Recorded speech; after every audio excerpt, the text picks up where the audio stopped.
Welcome to the Steve Setka Show, your uncensored champion. I'm your host, Steve Setka, and I'm diving deep into the things that matter most to me: sport, freight, and faith. On this show, we're not afraid to go beyond the surface. We get real, share bold opinions, and hit you where it may be uncomfortable. These are the topics I'm passionate about, and I bet they'll spark something in you too. So buckle up for quick, high-impact episodes that'll shake you up. Back to the show, episode 10. We are rolling, man. We are framing this as usual with the Bible verse, and I'm very excited because we've got a really exciting guest coming on, a good friend of mine who also does freight and transportation in a similar but different way than I do. And we're going to get him on here in a minute, but we're going to frame this conversation with a Bible verse from John 15, 4-5. Remain in me as I also remain in you. No branch can bear fruit by itself. It must remain in the vine. Neither can you bear fruit unless you remain in me. I am the vine, you are the branches.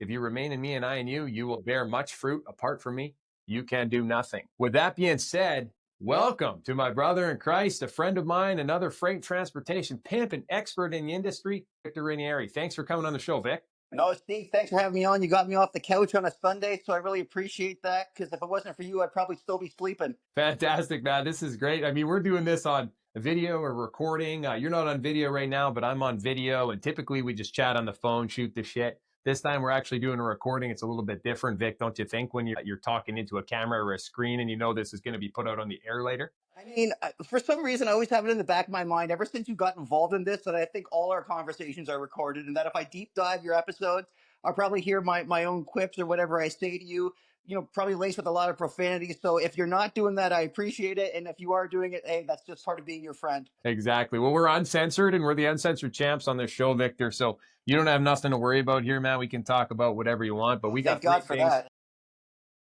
We talk about three things predominantly on the show. We talk about freight, we talk about faith, and we talk about sports, interesting things in my life and people that are in my life and guests that have so many, values and nuggets that they are going to share. And then we do it in the frame of a verse, man. So, I mean, what better way is it to talk with you on a Sunday, the day of rest, when I caught you 20, 25 minutes in between your nap and between shopping and between going out for dinner, all these different types of things. So I'm just grateful that you're here, my man.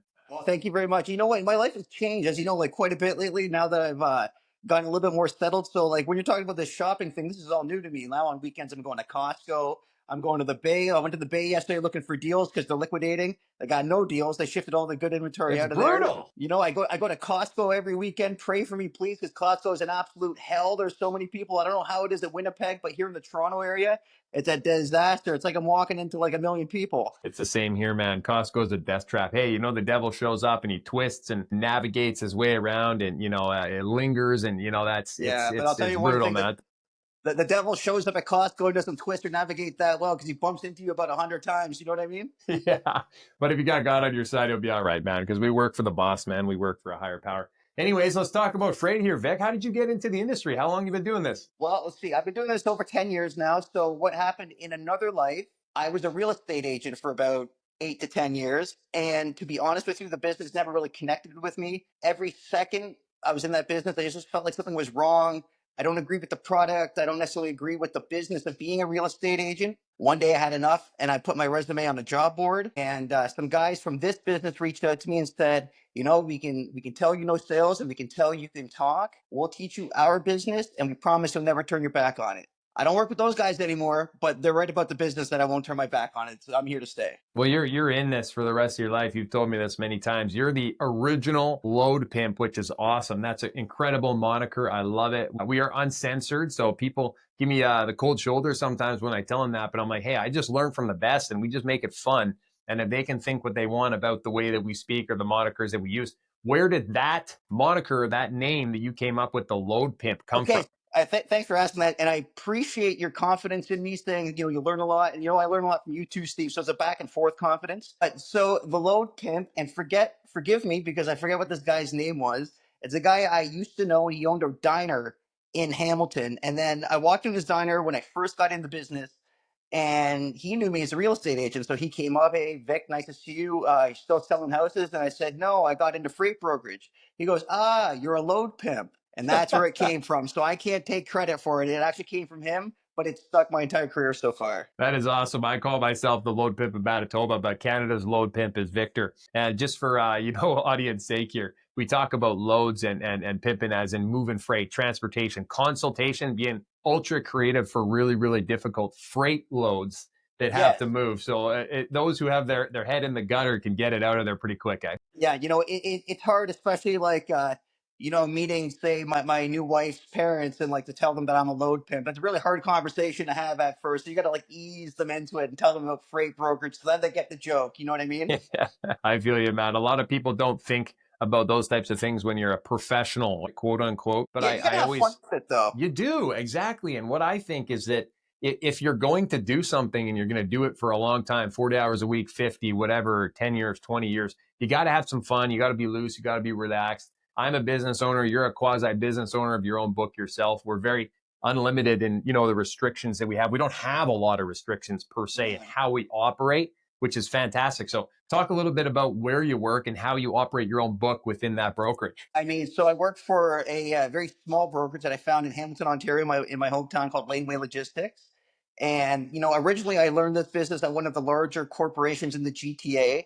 I hated them, but I mostly also hated the commute, and I hated the fact that a lot of the big accounts, because it was a larger brokerage, were already eaten up and taken. So by going to finding a smaller office near my near my home, sorry, number one, it got rid of that commute that I couldn't stand, because sometimes, coming back in the winter, it should only be a 30-minute drive, but you're stuck for 3 hours. You're talking about Toronto traffic, eh? And Hamilton and the back and forth, eh? Yeah, coming back on the 403 there, it's just a disaster. And then by also finding this office, all the accounts are opened up. So there are no major players that were really locked up at that time. Now we have a lot locked up, but it was a lot of opportunity at the time. It allowed me to hit the phones and actually do cold calls. I used to do them back in the day. I used to be pretty good, and lock down some of these accounts. And now I'm lucky. Like, I haven't made a proper sales call in probably 3 or 4 years. That's incredible. I know you told me in past conversations you were working a lot in produce, and you say, oh, it's an incredibly difficult industry because everything is a ticking time bomb. Now you're an Time expert. bomb. It's all a time bomb. Now you're an expert in flat deck. You do a little bit of a dry van. You have good accounts because you were a whippersnapper, from your own words.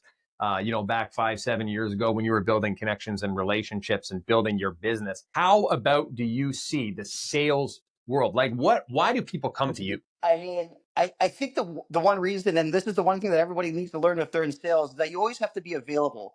Not all businesses are as price sensitive as what people think. It's not always about finding the cheapest freight rate. These people who have freight to ship, they're busy. So they want a guy that they know they can call him 5 o'clock in the morning, 11 o'clock at night, 2 o'clock in the morning, that he's going to pick up the phone. And like, I developed that relationship. Like, I pick up my phone in the shower. You have no idea how much freight I've sold in the shower. I pick up the phone when I'm half asleep. I've had some unfortunate issues in my life where I've been in the hospital, and in a hospital bed, I'm still picking up my phone with the laptop in front of me. So years of doing that, you build that reputation that they don't have to call anyone else. They can at least call me one time. They get the answer. They can go on about their business and get their shit done. I love that, Victor, because you're right. People need their stuff now. We've been trained in a world that's just in time right now, like the immediacy effect, right? It's just a reality, right? We can like it or we can hate it, but everybody wants their answers right now. And the more they can get them, the more effective, the more efficient that they can be. And plus, at the same time, if they like and they trust you and they have this idea that you have their best interest in mind, are going to resolve their problem. This is exactly what you told me in past conversations. You're going to be that expert for them when they need one person, not anybody else. Am I right? Yeah, you're right. The very idea is, of course, that trust has to be there, and you want to be the solution to their problems. And that's where a lot of brokers go wrong. That a lot of brokers are out there that they sell rates, and you'll never win the rate game because there's always going to be someone cheaper. The only thing I sell is a lot of knowledge, and I can fix problems, and that I pick up my phone. And it goes a long way with people. Well, I can be a testament to that because I've called you at both those times, 5 a.m., 1 in the morning. And you have, and on the weekend, Sundays, right? And sometimes, Steve, I don't have a lot of time for you. Like, if I only have a couple seconds, I give you those 2 seconds. But if I have 20 minutes for you, I give it. Either way, you're gonna get what you need out of me, either the short version or the long version. That's incredible. Well, I can vouch for that 100% because I'm updating my freight sheets and my tracking reports and everything that I need to know on the weekends, on the evenings, because you never know. I mean, there's so much information out there in freight transportation. There's also so many factors that can come into play. And, freight is not necessarily a 9 to 5 industry. It's not at all. I mean, we talk about customs brokerages or trucking companies. They don't stop. Like trucks don't stop because they're crossing a border at, after 5 p.m. or before 9 a.m. or And something especially like that. So that it's crazy. crossing the border stuff right now is a huge headache. So like you have your customers right now with the trade war going on.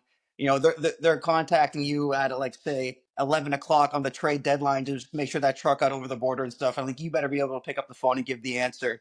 That's why freight brokers out there, they have a horrible reputation with some people because they don't pick up their phone. They're lazy. They turn their phone off at 5 o'clock. Like my phone is, again, like I told you, it's like my rubber ducky. I take it in the bath with me. You know what I mean? You got to always be ready to do something.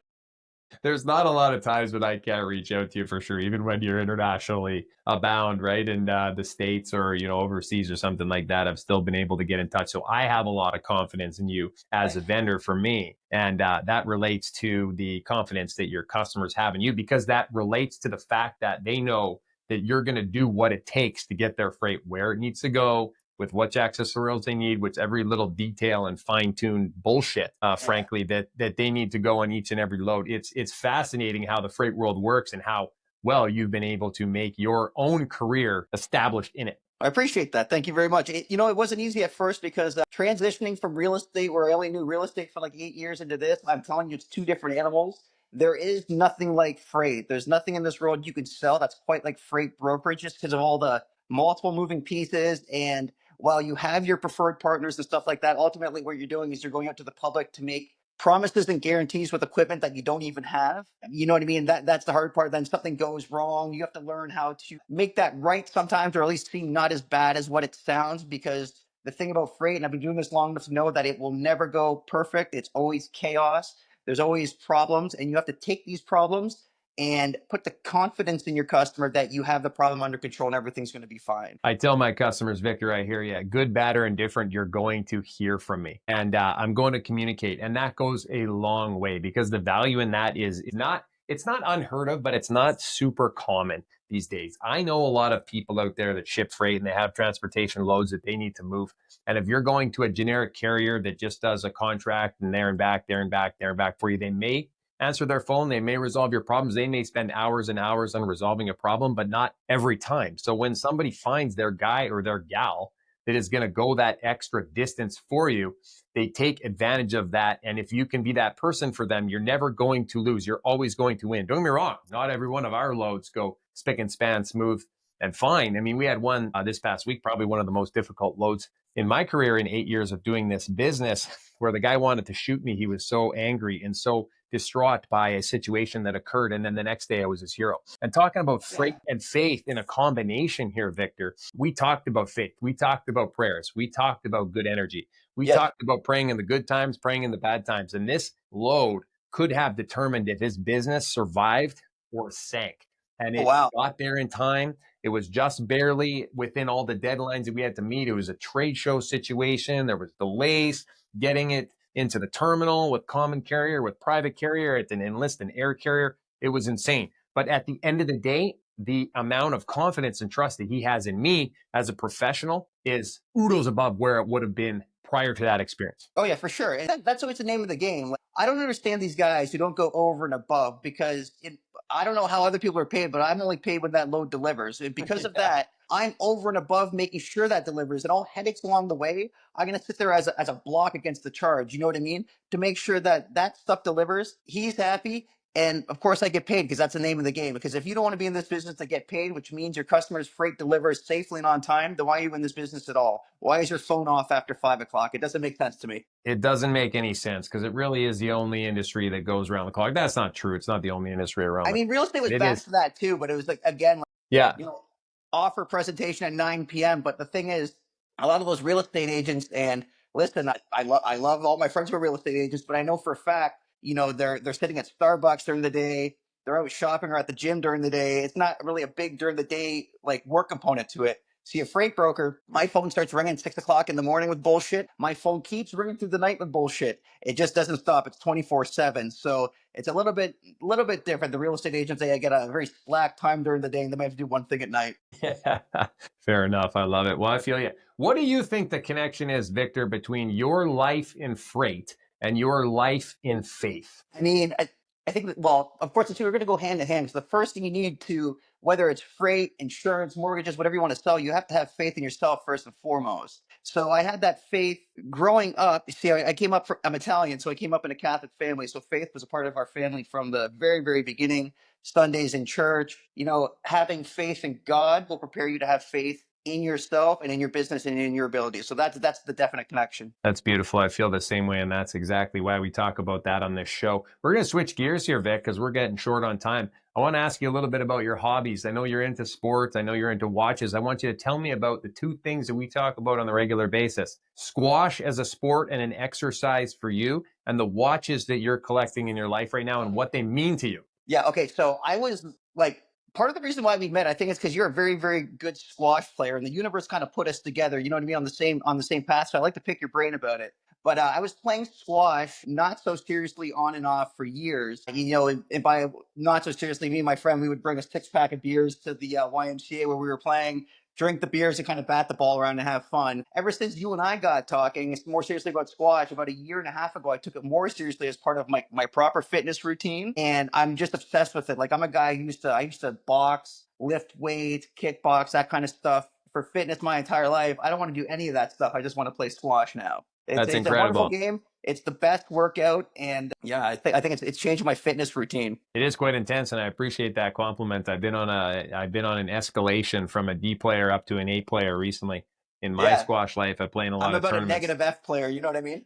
We've been on the court together. I could teach Victor a couple things here, but you're so right. It's a great workout. It's incredible cardiovascularly beneficial. It's technically sound. You learn about angles and physics and all the different things, how your body works. It's incredible. So there's so many benefits to it, and you wouldn't really notice that if you just look at it. It's like tennis in a room. You know what I mean? Yeah, like, if you look at bad squash, it's like that. But like all the good squash on Squash TV and stuff, it's like watching two guys play in the Matrix. I got no idea how they're moving like that. You know what I mean? It's It's like watching incredible. Neo do the kung fu and stuff in the Matrix.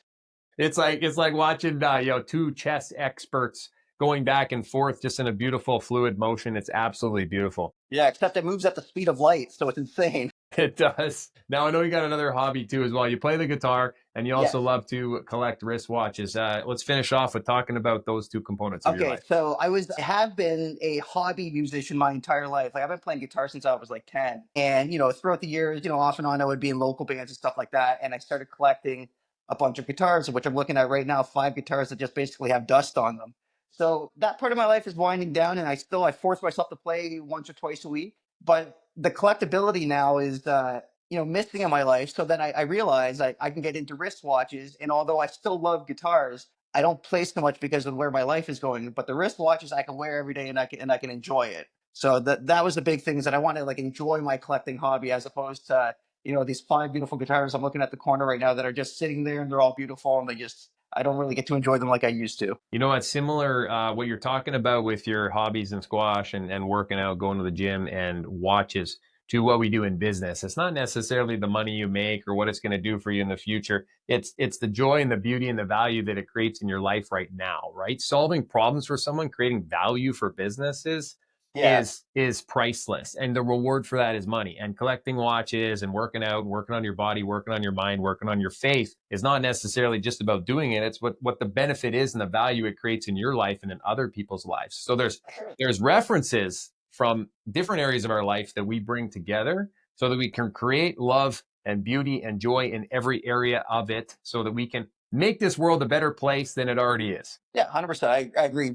If we're not leaving the world a better place, what are we really doing? You know what I mean? People want to tear this place down, destroy this place, burn down Teslas because they're pissed off, burn down whatever because they're pissed off. It's like, you know what? Ultimately, it doesn't matter what background you're from or like what view you have of this world. We're all on the same page. We need this place to improve. So let's just make it better. Be a little bit collective on some good ideas, like bring us together, and just move forward in the right direction to make sure we're all taken care of. You know what I mean? 100%, Victor. God, family, and country. That's what I talk about. I know that's somewhat of a political slogan, but we're in a very heated time at the moment. We got a federal election coming up. It's crazy Trade war times. stuff. That trade war stuff is insane. This may be part 2 of the episode, but we're not going to get into it on this show here, Victor. Last thing I want to ask you here quick.